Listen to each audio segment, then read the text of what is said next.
This is the Banmax Playmat. It's a very, very good mat. Let's see. 2 meters by 2 meters. So it's pretty long. The material, which I think is what you want to know. It's very soft, very squishy. When you step on this thing, you are pretty sure that your baby will not suffer any damage, I believe, because it's really, really squishy, let's say.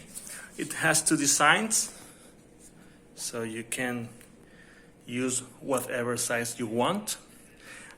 The babies like to touch these letters, so they really enjoy to be here, or that I believe.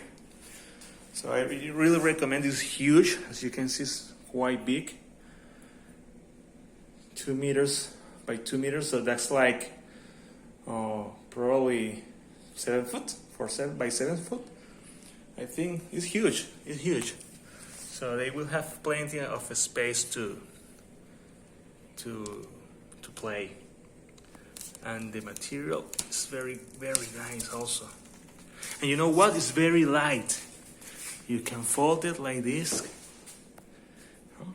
Easy to fold, easy to carry wherever you want. You can use it on your living room or in the bedroom. So I really recommend this. I only buy things that I believe are good, and this is a very good product, reasonable price. I recommend it.